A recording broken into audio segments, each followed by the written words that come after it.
আসসালামু আলাইকুম viewers, রাফুলস recipe ওয়ার্ল্ডে সবাইকে স্বাগতম। তো আসছে রমজানের শুভেচ্ছা জানিয়ে শুরু করছি 4টা ইফতার রেসিপি আর ভিন্ন ভিন্ন আইটেমের ইফতার রেসিপিগুলো আজকে আপনার সাথে শেয়ার করব। আপনারা কিন্তু আসছে রোজায় এই ইফতারিগুলো তৈরি করে ফ্রোজেন করে রেখেও কিন্তু সারা রোজার মাস জুড়ে খেতে পারবেন, অথবা আপনারা রোজার দিনে ইফতারের আগে আগেগুলো বানিয়ে খেতে পারবেন। বড় থেকে ছোট সবাই খুবই পছন্দ করবে আর সবগুলো রেসিপি আশা করি আজকে আপনাদের ভালো লাগবে।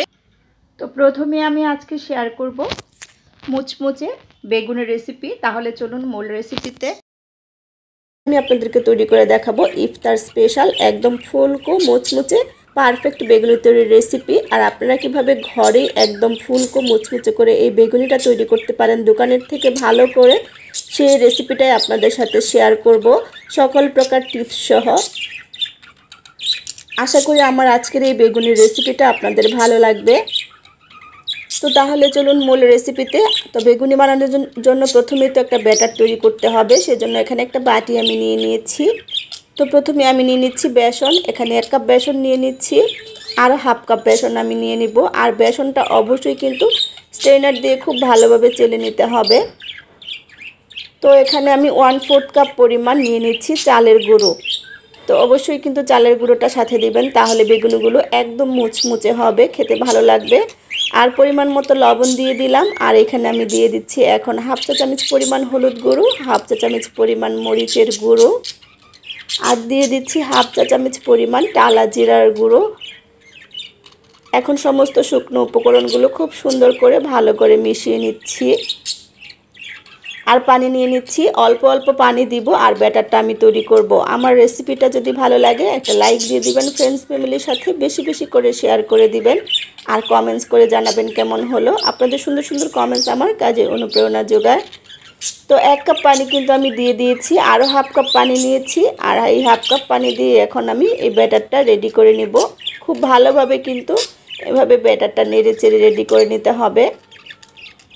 চামচ দিয়ে অথবা আপনারা যেভাবে ইচ্ছা হাত দিয়েও করতে পারেন, তবে খুব সুন্দর করে কিন্তু সময় নিয়ে ব্যাটারটা রেডি করবেন। সেই যে পানিটুকু যে ছিল সেই পানিটুকু আমি দিয়ে দিচ্ছি। তো আমার ব্যাটারটা কিন্তু মোটামুটি রেডি করে নেওয়া হয়ে গেছে। এ পর্যায়ে আমি অন্য একটা বাটিতে ট্রান্সফার করে নিচ্ছি। এই বাটিতে আমার সুবিধা মনে হচ্ছে না নাড়াচাড়া করতে। তো আমি কিন্তু 1.5 কাপ পানি দিয়ে এই ব্যাটারটা রেডি করেছি, আর কিন্তু পানি দিব না, আর পানির দরকার নেই। তো আপনার ব্যাটারের ঘনত্বটা দেখেই বুঝতে পারছেন ব্যাটারটা কীরকম হবে। খুব বেশি ঘনও হবে না, আবার খুব পাতলাও হবে না। একটা আঙ্গুল এরকম চুবিয়ে নেবেন। যখন দেখবেন আঙ্গুলের মাঝে এরকম লেগে আছে ব্যাটারটা, তখন বুঝবেন যে একটা পারফেক্ট ব্যাটার তৈরি হয়েছে বেগুনি বানানোর জন্য। তো বেগুনি বানানোর জন্য এখানে আমি বেগুন কেটে নিয়েছি, আর এই কাজটা আমি অফ ক্যামেরায় করেছি। একটা লম্বা বেগুন আমি কেটে নিয়েছি। আর অবশ্যই কিন্তু বেগুনগুলো খুব বেশি পাতলা করে কাটবেন না, খুব বেশি মোটাও না আবার পাতলাও না, এরকম করে কাটবেন। আর বেগুনিতে বেগুনি না থাকলে, বেগুনটা যদি না পাওয়া যায় তখন খেতে ভালো লাগে না। তো এখানে একটা প্লেটে আমি বেগুনগুলো নিয়ে নিয়েছি, আর হাফ চা চামচ পরিমাণ লবণ দিয়েছি, আর 1 গ্লাস পানি দিয়ে আমি বেগুনগুলো 4-5 মিনিট এভাবেই ভিজিয়ে রাখবো। এতে করে বেগুনগুলো সফট হবে আর একটু কালো হবে না, এরকম সাদা দবদবে থাকবে। তো ফিরে এলাম আমি 4-5 মিনিট পর। আপনারা দেখেই বুঝতে পারছেন যে কীরকম কালো কালো পানি বের হয়েছে। এখন বেগুনগুলো আমি পানি পাল্টিয়ে ভালোভাবে পরিষ্কার পানি দিয়ে ধুয়ে তারপর একটা স্ট্রেনার এরকম ঝরা দিয়ে দিয়েছি। তো এখন আমি যে ব্যাটারটা রেডি করে রেখেছিলাম, আমি এটা রেস্টে রেখেছিলাম আধা ঘন্টার মতো। আর এখন আমি এখানে বেকিং সোডা দিয়ে দিচ্ছি 1 চা চামচের 4 ভাগের 1 ভাগ পরিমাণ দিয়েছি। আর যদি আমি বেকিং পাউডারটা দিতাম তাহলে 1 চা চামচ পরিমাণ দিতাম।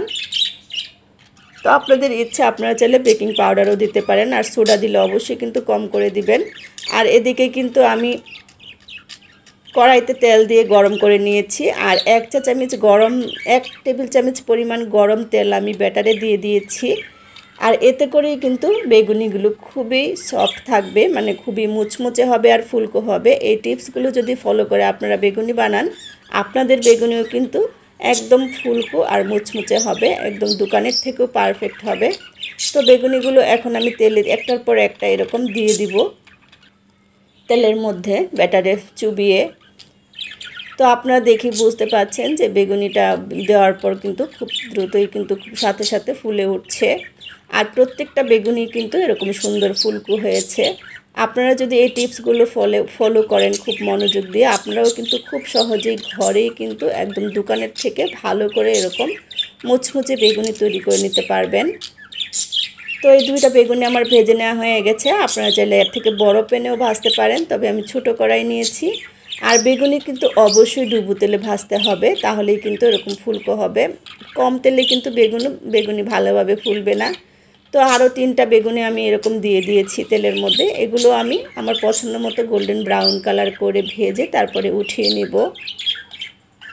আপনারা চাইলে এই বেগুনিগুলো বানিয়ে ইফতারের 2-3 ঘন্টা আগে বানিয়ে রেখে দিতে পারবেন, এরকম মুচমুচে ফুলকোই থাকবে। আমার কিন্তু সবগুলো বেগুনি ভেজে নেওয়া হয়ে গেছে।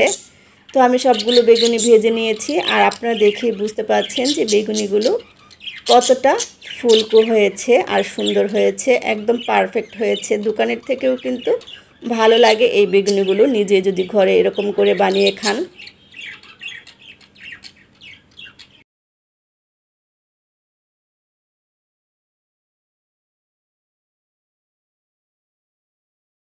আজকে আমি আপনাদের সাথে শেয়ার করব কম খরচে একদম রেস্টুরেন্টের মতো নামি দামি নাস্তার রেসিপি। তো আজকে আমি আপনাদের সাথে শেয়ার করব চিকেন আর আলু দিয়ে চিকেন ড্রামস্টিক রেসিপি। আর এটা কিন্তু অল্প খরচে আপনারা ঘরেই তৈরি করে খেতে পারবেন, ইফতারে অথবা বাচ্চাদের টিফিনেও কিন্তু এটা দিতে পারবেন। তাহলে চলুন মূল রেসিপিতে। তো প্রথমে একটা বাটি নিয়ে নিয়েছি, প্রথমে একটা ডো রেডি করব আমি। তার জন্য এখানে ময়দা নিয়ে নিয়েছি 1 কাপ, অল্প একটু লবণ দিয়ে দিলাম, আর কিছুটা দিয়ে দিচ্ছি এখানে আমি কালো জিরা। অবশ্যই কালো জিরাটা দিবেন, তাহলে দেখবেন খেতে আরও বেশি ভালো লাগবে নাস্তাটা। তো শুকনো উপকরণগুলো খুব সুন্দর করে একটু মিশিয়ে নিচ্ছি। তো এই পর্যায়ে এখন আমি 1 টেবিল চামচ পরিমাণ রান্নার তেল দিয়ে দিব, আর রান্নার তেলটা দিয়ে আরও সুন্দর করে হাত দিয়ে মিশিয়ে নেব। আর এই নাস্তাটা কিন্তু আপনারা ঘরে থাকা উপকরণ দিয়ে বানিয়ে নিতে পারবেন, আর এটা খেতে ভীষণ মজার। ছোট থেকে বড় সবাই খেতে খুবই পছন্দ করবে। এটা কিন্তু আমার মিশিয়ে নেওয়া হয়ে গেছে। এরপর যে 1 কাপ পানি নিয়ে নিয়েছি আমি, অল্প একটু পানি দিব আর সুন্দর একটা ডো তৈরি করে নিব। একদম আমরা যেরকম পরোটার জন্য ডো তৈরি করি ঠিক সেরকম একটা ডো তৈরি করে নিব। তো চিকেন ড্রামস্টিক কিন্তু বানানো হয় রান দিয়ে। রানের যে হাড় থাকে সেই হাড়ে মধ্যে মাংসটা আলাদা করে সিদ্ধ করে তারপরে রানের হাড়ে আবার দিয়ে তারপর চিকেন ড্রামস্টিকটা বানানো হয়। তো আমার কিন্তু ডো তৈরি হয়ে গেছে, আমি এটা সাইডে রেখে দিয়েছি। আর এদিক দিয়ে আলু নিয়ে নিয়েছি।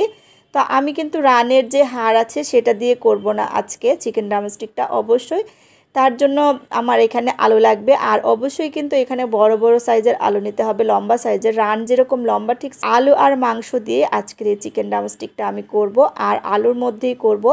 দেখে কিন্তু কেউ বুঝতেই পারবে না যেটা আমি আলু দিয়ে করেছি। ঠিক যেভাবে আমরা ফ্রেঞ্চ ফ্রাইয়ের জন্য আলু কেটে নিই ঠিক সেভাবেই কিন্তু আলুগুলো এরকম কেটে নেবেন। একটু লম্বা লম্বা দেখে আলু নেবেন, আর এরকম ফ্রেঞ্চ ফ্রাইয়ের মতো কেটে নেবেন। আলুগুলো কেটে নিয়েছি, আর অল্প একটু লবণ দিয়ে আলুগুলো আমি পানি দিয়ে ভিজিয়ে রাখবো 15 থেকে 10 মিনিটের মতো। আর তারপর আমি পানি ঝরিয়ে স্ট্রেনারে রেখে দিব শুকিয়ে যাওয়ার জন্য পানি। তো এখন সাইডে রেখে দিচ্ছি। আর এদিক দিয়ে আমি নিয়ে নিয়েছি চিকেন। আমি চিকেনের বেস্ট পিস নিয়েছি, আর আমি মাংসগুলো সিদ্ধ করেছি অল্প একটু আদা, গোলমরিচ আর লবণ দিয়ে। তারপর আমি হাত দিয়ে এরকম ছিঁড়ে নিয়েছি। আর আমার এখানে 2 কাপের মতো চিকেন হয়েছে। আর এখানে আমি আলু সিদ্ধ করে নিয়েছি আগে থেকে 6 থেকে 7টার মতো।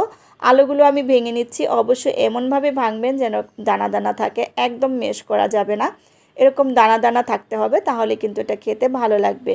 তো আমি এখন চিকেনগুলো দিয়ে দিচ্ছি। আপনারা চাইলে এর থেকে কম চিকেন দিয়েও করতে পারেন। তো আমি একটু চিকেনের পরিমাণটা আর আলুর পরিমাণটা সমান সমানই নিয়েছি যাতে খেতে ভালো লাগে। 1 কাপ পেঁয়াজ কুচি দিয়ে দিয়েছি, আর দিয়ে দিয়েছি এখানে 1 কাপ গাজর কুচি। আপনারা চাইলে গাজর কুচিটা স্কিপ করতে পারবেন। তো দিয়ে দিয়েছি 4টার মতো কাঁচামরিচ কুচি আর 1 কাপ ধনিয়া পাতা কুচি। তো এখন আমি দিয়ে দিব গুঁড়া মশলাগুলো। এখানে চিলি ফ্লেক্স দিয়ে দিয়েছি 1 চা চামচ পরিমাণ আমি, আর দিয়ে দিচ্ছি এখানে 1/4 কাপ পরিমাণ কর্নফ্লাওয়ার, এটা আমি বাইন্ডিংয়ের জন্য দিয়েছি। আর এখানে জিরা দিয়ে দিয়েছি 1 চা চামচ পরিমাণ, 1 চা চামচ পরিমাণ দিয়ে দিয়েছি এখানে গরম মশলা। যে গরম মশলাটা আমি নিজে ঘরে তৈরি করেছি সেটাই দিয়েছি। আর 2 চামচ পরিমাণ এখানে দিয়ে দিলাম লবণ স্বাদ মতো। 1 চা চামচ পরিমাণ দিয়ে দিচ্ছি এখানে রসুন বাটা, 1 চা চামচ পরিমাণ আদা বাটা। তো এখন আমি দিয়ে দিচ্ছি টমেটো সস। অবশ্যই কিন্তু টমেটো সসটা দিবেন, 2 টেবিল চামচ পরিমাণ ভরে আমি হবে এরকম টমেটো সস দিয়ে দিয়েছি। আলতো হাতে এখন সমস্ত উপকরণগুলো আমি মিশিয়ে নেব। অবশ্যই কিন্তু এই কাজটা আলতো হাতে করবেন, খুব বেশি মিহি করতে যাবেন না, মানে খুব সুন্দর করে আলতো হাতে মিশিয়ে নেবেন। তো এটা আমি আলতো হাতে মিশিয়ে নেব খুব সুন্দর করে, তারপরে এটা আমি সাইডে রেখে দিব। আর এদিক দিয়ে সেই যে ডোটা আমি সেট রেখে দিয়েছিলাম, এটা সেট হয়ে গেছে। এখন আমি ডোটা নিয়ে নিয়েছি, এটা আমি 2 ভাগে ভাগ করে নিব, তারপর রুটি তৈরি করে নিব। তো একটা ভাগ আমি রেখে দিচ্ছি, আর একটা ভাগ দিয়ে বড় একটা রুটি তৈরি করে নেব। খুব বেশি পাতলাও না আবার খুব মোটাও না, এরকম একটা রুটি তৈরি করে নেবেন।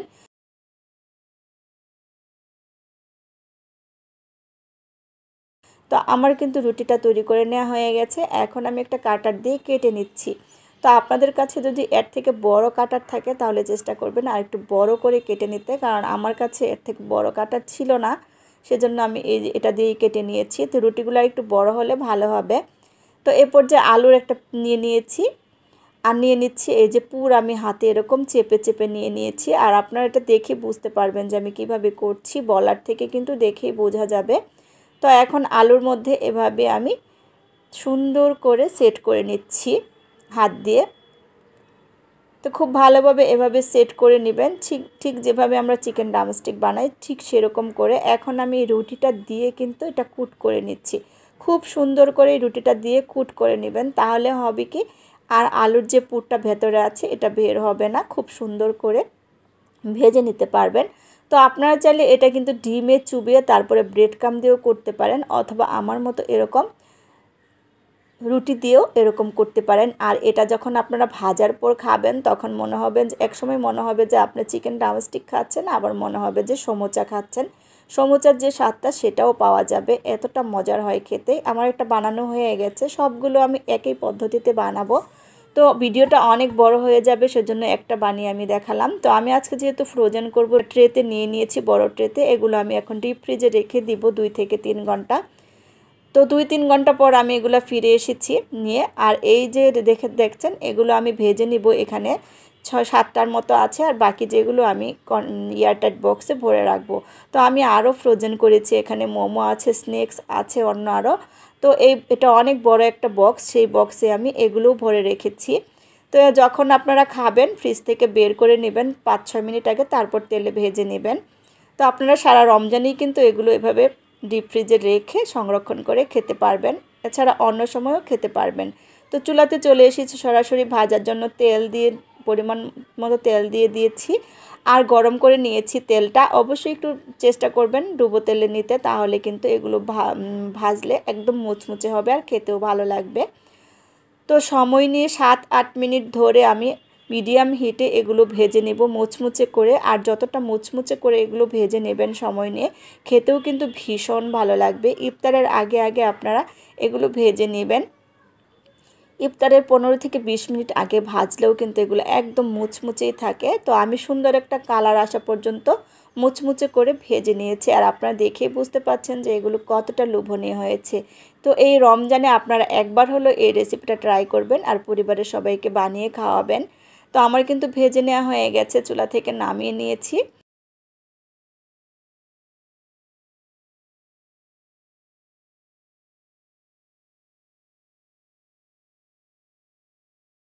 সাথে আলু আর বেগুনের স্বাদ দুটাই পাবেন। তো আজকের রেসিপিটা একটু অন্যরকম করে করছি, আর আমার চ্যানেলে কিন্তু আলু বেগুনের আলাদা আলাদা রেসিপিও দেওয়া আছে, আপনারা চাইলে সেটাও দেখে নিতে পারেন। আশা করি আজকের রেসিপি আপনাদের ভালো লাগবে। তাহলে চলুন মূল রেসিপিতে। তো আজকের এই আলু বেগুনের রেসিপি বানানোর জন্য প্রথমেই একটা বেগুন নিয়েছি আমি, এখানে একটা ফ্রেশ বেগুন নেবেন অবশ্যই। আর বেগুনটা আগে থেকে খুব ভালোভাবে ধুয়ে পরিষ্কার করে নিয়েছি, এটা আমি বটি দিয়ে একদম পাতলা পাতলা করে কেটে নেব। আপনারা চাইলে ছুরি দিয়েও এই কাজটা করতে পারেন। তো আমার বেগুনটা দেখুন কেটে নেওয়া হয়ে গেছে, ঠিক এরকম পাতলা পাতলা করে কেটে নেবেন। অবশ্যই কিন্তু এই আলু বেগুনিটা বানানোর জন্য বেগুনটা এরকম পাতলা পাতলা করে কাটতে হবে, আর একটু বড় সাইজের বেগুন নিতে চেষ্টা করবেন। তো বেগুনগুলো আমি প্রথমেই লবণ দিয়ে একটু মাখিয়ে নিব। তো এখন আমি কি করব, বেগুনের উপরে একটু ছড়িয়ে নিয়েছি সবগুলো বেগুন, আর অল্প একটু লবণ দিয়ে এখন উপরে এভাবে ছিটিয়ে দিচ্ছি। কারণ বেগুনগুলো দিয়ে যখন আমি আলু বেগুনি তৈরি করব, মানে রোলটা করব, তখন কিন্তু রোলটা হবে না যদি আপনারা এরকম লবণ দিয়ে একটু মাখিয়ে না রাখেন। অবশ্যই কিন্তু 10 মিনিট একটু লবণ দিয়ে এভাবে মাখিয়ে রেখে দিবেন, তাহলেই বেগুনগুলো নরম হয়ে যাবে আর রোল করার সময় খুব সহজেই কিন্তু রোল করে নেওয়া যাবে। তো লবণ দেওয়া হয়ে গেছে, এখন আমি একটা বাটিতে উঠিয়ে নিয়ে বেগুনগুলো সাইডে রেখে দিব। তো বেগুনগুলো আমি উঠিয়ে নিয়েছি, এগুলো এখন সাইডে রেখে দিব। আর এখন আমি আলুর পুরটা রেডি করে নিব। তার জন্য এখানে 3টা বড় সাইজের আলু আমি সিদ্ধ করে নিয়েছি আগে থেকে। এই আলুগুলো এখন আমি খুব সুন্দর করে ম্যাশ করে নিব মিহি করে। আর আজকের এই রেসিপিটা আপনারা অবশ্যই রমজান ইফতারিতে তৈরি করে খাবেন। আলু বেগুনির স্বাদ একই সাথে আপনারা পেয়ে যাবেন, আলাদা করে আর বাড়ানোর প্রয়োজন পড়বে না। তো আমার ম্যাশ করে নেওয়া হয়ে গেছে। এখানে আমি হাফ কাপ পেঁয়াজ কুচি, হাফ কাপ ধনিয়া পাতা কুচি দিয়ে দিলাম, আর দিয়ে দিচ্ছি চিলি ফ্লেক্স। আপনারা চাইলে কাঁচামরিচ কুচিটাও দিতে পারেন, তবে আমি চিলি ফ্লেক্সটা দিচ্ছি। চিলি ফ্লেক্সটা দিলে কিন্তু খেতে আরও বেশি ভালো লাগবে এই ভেতরের পুরটা আলুর। তো আমি 2 চা চামচ পরিমাণ দিয়ে দিয়েছি। অল্প একটু লবণ দিয়ে দিলাম এখানে, আর দিয়ে দিলাম চাট মশলা 1 চা চামচের মতো, আর দিয়ে দিচ্ছি হাফ চা চামচের মতো আমি গরম মশলা গুঁড়া। আর এই গুঁড়াটা আমি নিজেই ঘরে তৈরি করি। এখন আমি সব কিছু খুব সুন্দর করে মাখিয়ে নিব। তার আগে অল্প একটু সরিষার তেলও আমি দিয়ে নিলাম। এখন খুব সুন্দর করে ভেতরের পুরটা মানে আলুর পুরটা আমি রেডি করে নেব। আর অবশ্যই কিন্তু আপনারা এভাবে আলুর পুরটা তৈরি করে বেগুন দিয়ে বেগুনের ভেতরে ভরে এই বেগুন আলুর চপ বা বেগুন আলুটা তৈরি করে সবার সামনে দিবেন ইফতারিতে। সবাই খেয়ে কিন্তু খুবই খুশি হয়ে যাবে, কারণ এটা খুবই মজার খেতে, একই সাথে 2টা টেস্ট পাওয়া যায়। তো আমার রেডি করে নেওয়া হয়ে গেছে, ভেতরে পুরটার সাইডে রেখে দিয়েছি। আর এখানে ব্রেড ক্রাম্ব নিয়ে নিয়েছি, এই ব্রেড ক্রাম্বটাও আমি ঘরে তৈরি করে নিয়েছি, এটা সাইডে রেখে দিলাম। আরেকটা বাটি নিয়ে নিচ্ছি, এখানে আমি এখন ময়দা নিয়ে নিব। ময়দাটা আমি পানি দিয়ে একটু গুলিয়ে নেব, ময়দাতে চুবিয়ে তারপর আমি ব্রেড ক্রাম্ব দিয়ে গড়িয়ে নেব আজকের এই আলু বেগুনিগুলো বা আলু বেগুনির চপ যেটাই বলেন। তো আপনারা চাইলে এক্ষেত্রে কিন্তু ডিম দিয়েও এই কাজটা করতে পারেন। খুব বেশি পাতলাও না আবার খুব ঘন না, এরকম একটা ব্যাটার তৈরি করে নেব আমি। ময়দা দিয়ে এটা করে নেব যাতে মুচমুচে হয় আলু বেগুনিগুলো। আর ডিম দিয়েও যদি করেন সেটাও কিন্তু অনেক মুচমুচে হবে। তো আপনারা চাইলে ডিম দিয়েও করতে পারেন। এটা আমার গুলিয়ে নেওয়া হয়ে গেছে, এটা সাইডে রেখে দিচ্ছি। আর সেই যে বেগুনগুলো লবণ দিয়ে রেখেছিলাম, আপনারা দেখেই বুঝতে পাচ্ছেন যে অনেকখানি কিন্তু বেগুনগুলো এখন নরম হয়ে গেছে, একটু হালকা পানি উঠে এসেছে। তো এগুলো আমি একটু ছড়িয়ে নিচ্ছি। এভাবে একটু ছড়িয়ে নিয়ে তারপর চপগুলো তৈরি করবেন, রোলগুলো করবেন, তাহলে দেখবেন ভেজা ভেজাটাও কিন্তু আর থাকবে না। তো আমি কিভাবে করে নিলাম একটা আপনারা দেখেই বুঝতে পাচ্ছেন। প্রথমেই কিন্তু আলুর পুর নিয়ে এভাবে বেগুনের সাথে রোল করে নিয়ে একটা কাঠি দিয়ে দিয়েছি। অবশ্যই এরকম কাঠি দিয়ে একটু গেঁথে দিবেন, না হলে কিন্তু খুলে যাবে। তো আরও একটা বানিয়ে আমি আপনাদেরকে দেখাচ্ছি, আর সবগুলো আমি একই পদ্ধতিতে বানিয়ে নিব। তো আমার এটাও বানিয়ে নেওয়া হয়ে গেছে, সবগুলো বানিয়ে তারপর ফিরে আসছি। দেখুন মোটামুটি কতগুলো ফ্রোজেন করব আর কতগুলো ভেজে নিব সেটাও আপনাদের সাথে শেয়ার করব। তো এখন আমি দেখুন ময়দাতে কিন্তু চুবিয়ে নিচ্ছি। প্রথমেই রোলগুলো এরকম ময়দাতে চুবিয়ে নিয়ে তারপর ব্রেড ক্রাম্বের উপর রাখছি। আপনারা চাইলে কিন্তু এটা ডাবল কুটো করতে পারেন। প্রথমে আমি কয়েকটা এরকম ময়দাতে চুবিয়ে নিয়ে তারপরে যেরকম ব্রেড ক্রাম্বের উপরে রেখেছি, এখন খুব সুন্দর করে ব্রেড ক্রাম্ব দিয়ে কোট করে দেব। আর এরকম ব্রেড ক্রাম্ব দিয়ে যদি কোট করে আপনারা এই চপগুলো মানে আলু বেগুনের চপগুলো ভাজেন, তাহলে দেখবেন অনেক বেশি মুচমুচে হবে আর খেতেও অনেক বেশি ভালো লাগবে।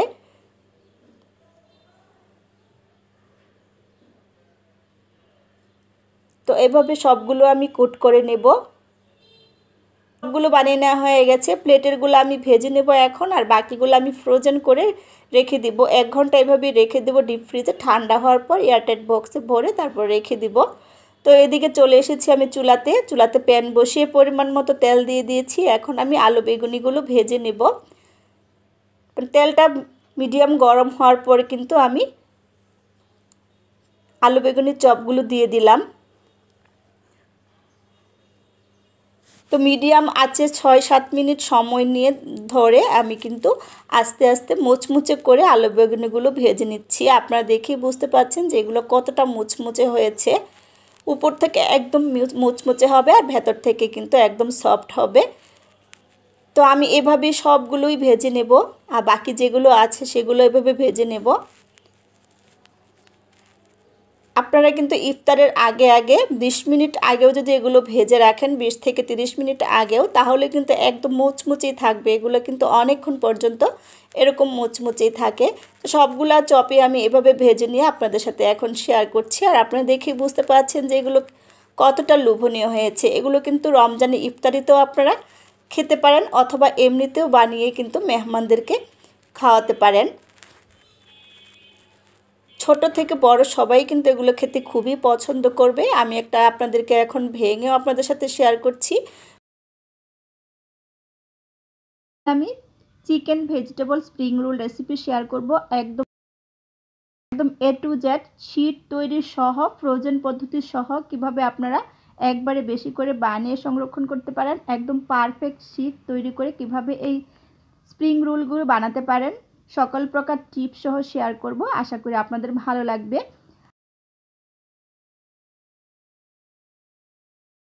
তাহলে চলুন মূল রেসিপিতে। তো প্রথমে ভেতরের পুরটা রেডি করে নিব। এখানে প্যান বসে অল্প তেল দিয়ে দিয়েছি, আর এখানে আমি 1 টেবিল চামচ পরিমাণ দিয়ে দিয়েছি রসুন, একদম চপ করে কেটে নিয়েছি। 1 টেবিল চামচ পরিমাণ নিয়ে নিয়েছি আদা কুচিটাও একদম চপ করে কেটে নিয়েছি।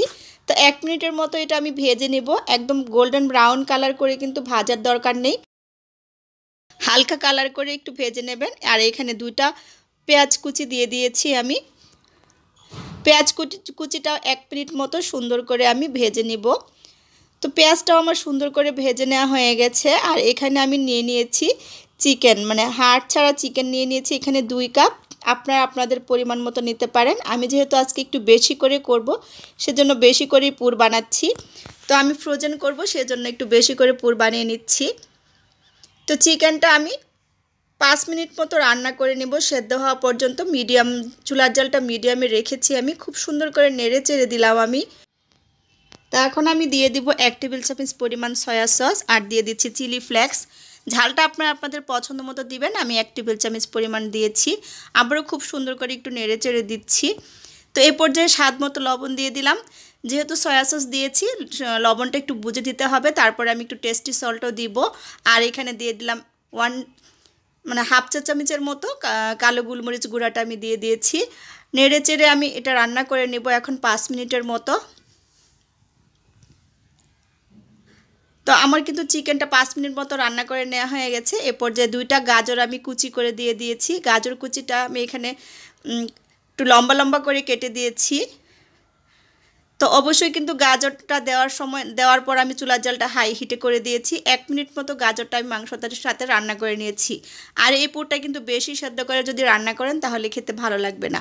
আর এখানে আমি দিয়ে দিয়েছি বাঁধাকপি যেহেতু নরম একদম কমে যায়, সেজন্য আমি পরিমাণ একটু বেশি দিয়েছি। আর যেহেতু এখনও শীতকালের সবজি পাওয়া যাচ্ছে, বাঁধাকপিটা পাওয়া যাচ্ছে, সেজন্য আমি একটু বেশি করে বানিয়ে ফ্রোজেন করে রাখবো, যাতে রোজার মাসে বের করে খাওয়া যায় ইফতারের সময়। তো এখানে আমি হাফ কাপ পরিমাণ দিয়ে দিয়েছি মটরশুঁটি, আর দিয়ে দিলাম টেস্টি সল্ট, অল্প একটুখানি টেস্টি সল্ট দিয়ে দিয়েছি। চুলার জাল কিন্তু আমি একদম হাই হিটে রেখেছি। বাঁধাকপিটা দেওয়ার পর আরও 2 মিনিট মতো আমি একদম হাই হিটে রান্না করে নিয়েছি। তো এখানে 1 চা চামচ পরিমাণ নিয়ে নিয়েছি কর্নফ্লাওয়ার। অবশ্যই কিন্তু 1 চা চামচ কর্নফ্লাওয়ার এরকম অল্প একটু পানি দিয়ে গুলিয়ে তারপরে 1 মিনিট মতো আরও রান্না করে নেবেন। তাহলে দেখবেন এই পুরটা অনেক বেশি মজা হবে। আর স্প্রিং রোলের যে আসল যে পুরটা তৈরি করে, ঠিক এভাবেই কিন্তু তৈরি করা হয়। একটু কর্নফ্লাওয়ার দেওয়া হয়, এতে অনেক বেশি ভালো লাগে। তো এটা আমার হয়ে গেছে, চুলা থেকে নামিয়ে নিয়েছি। আর দেখেই বুঝতে পাচ্ছেন যে কালারটা কতটা সুন্দর এসেছে। সবজিগুলো কিন্তু বেশি সেদ্ধ হয়নি, আর দেখতেও ভীষণ সুন্দর হয়েছে, আর খেতেও কিন্তু ভীষণ ভালো হয়েছে পুরটা। তো এখানে আমি এখন ডো রেডি করার জন্য একটা বাটি নিয়ে নিয়েছি, আর ভরে ভরে 2 কাপ দিয়ে দিয়েছি ময়দা। স্বাদ মতো লবণ দিয়ে আমি শুকনো উপকরণগুলো একটু সুন্দর করে মিশিয়ে নিচ্ছি। তো খুব ভালোভাবে মিশিয়ে নিয়েছি। নর্মাল পানি দিয়ে খুব সুন্দর একটা ডো রেডি করে নেব। আর ডোটা কিন্তু নরম হবে না, একটু শক্ত টাইপ হবে। আমরা যেরকম রুটি বানানোর জন্য যেরকম ডো রেডি করি, ঠিক সেরকম একটু শক্ত শক্ত টাইপের ডো রেডি করবেন। আর পানিটা কিন্তু একবারে না দিয়ে অল্প অল্প দিবেন। আমি দেখুন সুন্দর একটা ডো রেডি করে নিয়েছি। তো হাত দিয়ে খুব ভালোভাবে মথে নিয়েছি। এ পর্যায়ে ঢাকা দিয়ে এটা আমি রেস্টে রেখে দিব 10 মিনিটের জন্য। অবশ্যই 10 মিনিট রেস্টে রেখে দিবেন, তাহলে কিন্তু ডোটা আরও একদম সফট হয়ে যাবে। আর এদিকে পুরটা একটা বড় প্লেটে নিয়ে আমি ছড়িয়ে ঠান্ডা করে নিয়েছি।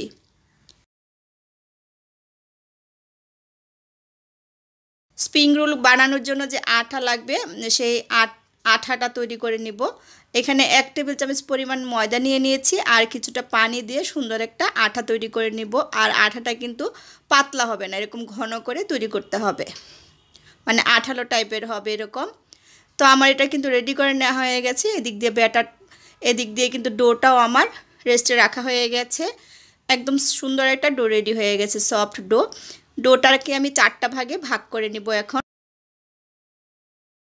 আগেই বলেছি যে আমি একটু বেশি করে বানাবো, সেজন্য বেশি করে নিয়েছি। আর আপনার পরিমাণে কম বানালে পরিমাণটা কমিয়ে কমিয়ে নেবেন সব কিছুর। যেহেতু সামনে রমজান চলে আসছে, সেজন্য আমি একটু বেশি করে বানিয়ে নিচ্ছি। ফ্রোজেন করে রেখে দিব, ইফতারের সময় বের করে করে গরম গরম ভেজে খাওয়া যাবে। আর রমজান মাসে কিন্তু ইফতারের সময় ভাজা পোড়াটা খেতে ভীষণ ভালো লাগে। আর যদি এরকম হেলদি একটা স্ন্যাক্স থাকে তাহলে তো কোনো কথাই নেই। আমি কিন্তু রুটি বেলে নিয়েছি একটা ডো দিয়ে, আর রুটিটা একটু বড় করে বেলে নিয়েছি। এখন এরকম একটা গ্লাসের ঢাকনা দিয়ে আমি কেটে নিচ্ছি। তো আপনারা চাইলে আর একটু বড় বড় করে রুটিগুলো কেটে নিতে পারেন। আমি একটু ছোট ছোট করে রুটি কেটে নিচ্ছি। 4-5টা রুটি একসাথে দিয়ে তারপর আমি শিট তৈরি করব। শিট তৈরি করা কিন্তু খুব সহজ। আসলে দেখলে মনে হয় যে খুব কঠিন। যখন আপনারা একবার নিজে তৈরি করবেন তখন বুঝবেন যে শিট তৈরি করা কিন্তু খুব সহজ। আর এভাবে শিট তৈরি করে কিন্তু স্প্রিং রোল করলে সেটা খেতে ভীষণ ভালো লাগে, অনেক মুচমুচে হয়। তো আমি 2টা রুটি দিয়ে দিয়েছি আগে, উপরে তেল ব্রাশ করে, তারপর এরকম বেশি করে ময়দা ছড়িয়ে দিয়ে তারপর একটার উপর একটা করে রুটি এরকম দিয়ে দিয়েছি। তো আমি এখানে 4টা রুটি দিয়ে দিয়েছি। 4টা রুটি দিয়ে একটা বড় রুটি বানিয়ে নিব। আবারও তেল দিয়ে উপরে আমি ময়দা দিয়ে দিলাম। এখন হাত দিয়ে চেপে রুটিটাকে একটু বড় করে নিব। তো অবশ্যই কিন্তু প্রথমে তেল দিবেন, তারপর উপরে বেশি করে ময়দা দিয়ে একটার উপর আরেকটা রুটি এভাবে পরপর দিয়ে দিবেন। তারপর রুটিটাকে এরকম হাত দিয়ে চেপে একটু বড় করে নেবেন। বড় করে নিয়ে তারপর বেলানি দিয়ে বেলে রুটিটা বড় করে নেবেন। আর অবশ্যই চেষ্টা করবেন রুটিটা একটু লম্বা সাইজ করে বেলে নিতে। যেহেতু আমরা স্প্রিং রোল করব, রুটিটা লম্বা করে বেলে নিলে কিন্তু সুন্দর হবে, রোলগুলো বানাতে সহজ হবে। তো আমি রুটিটা বেলে নিচ্ছি। তো আমার রেসিপিটা ভালো লাগলে যে যেখান থেকে দেখছেন অবশ্যই কমেন্টস করবেন, আর বেশি বেশি করে ফ্রেন্ডস ফ্যামিলির সাথে শেয়ার করে দিবেন। আর এরকম রেসিপি দেখতে চান অবশ্যই কিন্তু আমাকে কমেন্টস করবেন। তো আমি রুটিটা পাতলা করে কিন্তু বেলে নিয়েছি। আপনারা দেখেই বুঝতে পারছেন যে আমি কিভাবে করে নিয়েছি। আমি রুটিটা বেলে চুলাতে প্যানটা বসিয়ে দিয়ে দিয়েছি। আমি একটা বড় প্যান নিয়েছি আর চুলার জালটা একদম লো হিটে রেখেছি। কোনোভাবেই রুটিটা কিন্তু বেশি ভাজা যাবে না আর সাদা করে ভাজা যাবে না, মানে কাঁচা ভাবটা যাতে দূর হয় ঠিক সেরকম করেই কিন্তু ভাজতে হবে। তারপর এরকম দেখবেন যখন একটু ভাজা হবে এমনিতেই কিন্তু শিটগুলো একটা একটা করে এরকম উঠে আসবে। আমি কিন্তু চুলাতে রেখেই এরকম এই শিটটার সবগুলো রুটি একটা একটা করে খুলে নিব। আপনারা চাইলে চুলা থেকে নামিয়েও একটু ঠান্ডা করে তারপরে এভাবে তুলে নিতে পারেন, অথবা চুলাতে রেখে আমার মতো শিটগুলো একটা একটা করে আলাদা করে নিতে পারেন। তো আমি এটা এভাবে চুলাতে রেখে দেখুন আলাদা করে নিচ্ছি। আর কতটা সুন্দর হয়েছে আপনারা দেখেই বুঝতে পাচ্ছেন। উপরের যে শিটটা, প্রথম শিটটা একটু মোটা হয়, কিন্তু পরের শিটগুলো কিন্তু অনেক সুন্দর হয়, একদম পাতলা পাতলা। তো আমার একটা কিন্তু শিট বানিয়ে নেওয়া হয়ে গেছে। আরও একটা রুটি আমি ভেজে নিয়েছি, আর এটা আমি নামিয়ে তারপর আপনাদেরকে দেখুন শিটটা এরকম একটা একটা করে রুটি আলাদা করে নিচ্ছি। তো আমার অনেকগুলো শিট হয়েছে, যেহেতু আমি অনেকখানি পুর বানিয়েছি সেজন্য শিটও বেশি করে বানিয়ে নিয়েছি। তো সবগুলো শিটই দেখুন আমার বানিয়ে নেওয়া হয়ে গেছে। আর কতটা পাতলা হয়েছে আপনারা দেখেই বুঝতে পারছেন, আমার হাতের আঙ্গুলগুলোও দেখা যাচ্ছে শিট দিয়ে। প্রত্যেকটা শিটেই কিন্তু সুন্দর হয়েছে, আমার একটা শিটও কিন্তু নষ্ট হয়নি। তো একটা শিট আমি নিয়ে নিয়েছি। এখন আমি স্প্রিং রোলগুলো বানিয়ে নেব আর সাইড দিয়ে আমি কেটে একটু সমান করে নিলাম কুকি কাটার দিয়ে। আর যে সাইড দিয়ে আমি কেটে নিচ্ছি এগুলো কিন্তু ভেজে সুন্দর করে মুচমুচে করে ভেজে নিলে খাওয়া যাবে। আপনারা চাইলে চটপটি রান্না করে এগুলো ভেজে তারপর খেতে পারেন। তো চারপাশ দিয়ে আমি আঠা লাগিয়ে নিয়েছি, তারপর আমি পুর দিয়ে এখন আমি এটা রোল করে নিচ্ছি। এটা কিন্তু খুব সহজ, আপনারা চোখে দেখেই বুঝতে পারবেন যে খুব সহজেই কিন্তু এই এই শিটগুলো দিয়ে রোলগুলো তৈরি করে নেওয়া যায়। অবশ্যই কিন্তু আটাটা সব দিক দিয়ে খুব সুন্দর করে দিয়ে দিবেন, না হলে কিন্তু ভেতরের পুরটা বেরিয়ে আসতে পারে।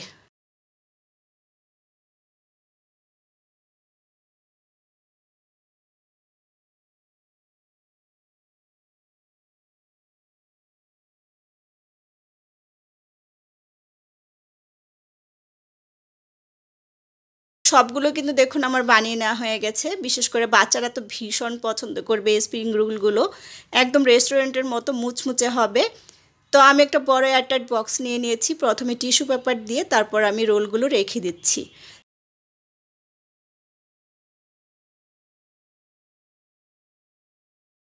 তো এখানে আমি 17টার মতো স্প্রিং রোল আমি রেখে দিয়েছি, আর বাকি 8টার মতো আমি রেখেছি, সেগুলো ভেজে নেব আর এগুলো ফ্রোজেন করে রাখবো। রোজার সময় কিন্তু ইফতারের সময় এগুলো বের করে গরম গরম ভেজে তারপর পরিবেশন করা যাবে। এখন সরাসরি চলে এসেছি চুলাতে ভাজার জন্য রোলগুলো। তো চুলাতে পর্যাপ্ত পরিমাণ তেল বসিয়ে দিয়েছি, প্যানে গরম করে নিয়েছি। তারপরে এখানে 4টা আমি স্প্রিং রোল দিয়ে দিয়েছি, বাকি 4টা পরে ভেজে নেব।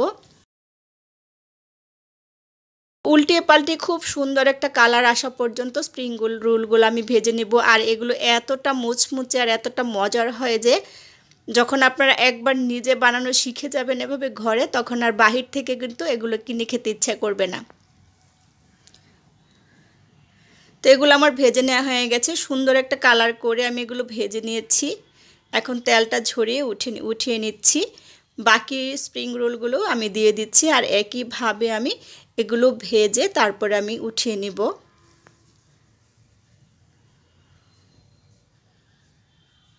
তো এগুলো আমি সুন্দর করে ভেজে তারপরে একসাথে আপনাদের সাথে এখন আমি পরিবেশন করছি। তো আমার দেখুন সবগুলো ভেজে নেওয়া হয়ে গেছে, আর ভাজার পর দেখেই বুঝতে পারছেন যে কতটা মুচমুচে হয়েছে। বাইরে এত বেশি শব্দ ছিল, না হলে আপনাদেরকে আমি এর আওয়াজটা শোনাতে পারতাম যেটা কতটা মুচমুচে হয়েছে ভাঙার পর। তো আশা করি আজকে সবগুলো ইফতার আইটেম আপনাদের অনেক বেশি ভালো লেগেছে। ভালো লাগলে আমার চ্যানেলটা সাবস্ক্রাইব করে পাশে থাকা বেল আইকনটা ক্লিক করে দিবেন। আর যে যেখান থেকে দেখছেন অবশ্যই কমেন্টস করবেন আর বেশি বেশি করে ফ্রেন্ডস ফ্যামিলির সাথে শেয়ার করবেন। তো আবারও চলে আসবো নতুন কোনো রেসিপি নিয়ে। সে পর্যন্ত সবাই ভালো থাকবেন, সুস্থ থাকবেন। আল্লাহ হাফেজ।